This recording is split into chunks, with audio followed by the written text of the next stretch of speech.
Assalamualaikum everyone, welcome back to my channel. My name is Rufi. In today's video I'm sharing my type of everyday makeup look, so let's get started. Starting with some skincare, you can use any serum.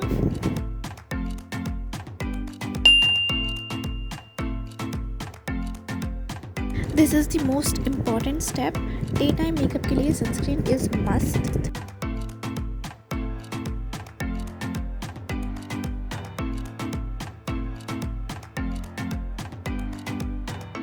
I'm using Pond's BB cream face को थोड़ा सा brighten up करने के लिए।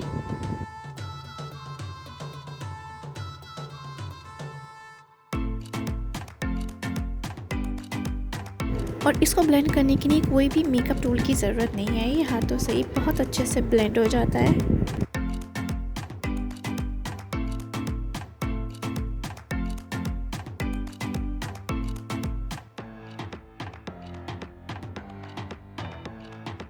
और हाँ, नेक को बिल्कुल भी नहीं भूलना। फेस को हल्का सा सेट करने के लिए मैं यहाँ पे मेबेलिन फिट मी का कॉम्पैक्ट पाउडर यूज़ कर रही हूँ।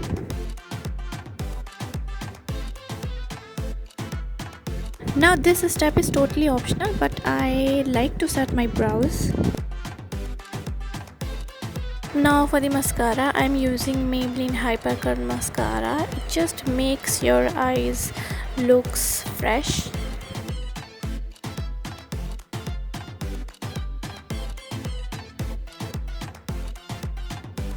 लिप्स पर हल्का सा पिंक टिन देने के लिए मैं लिपस्टिक को फिंगर की हेल्प से लगा रही हूँ। थोड़ा सा चीक्स पे भी लगा लेंगे जिससे कि हमारे गाल गुलाबी गुलाबी हो जाए। और हमारा 2 minute makeup is done. If you like this video, then please subscribe to my channel. Also click the bell icon for my upcoming videos. Till then, take care. See you in my next video. Allah Hafiz. Stay beautiful.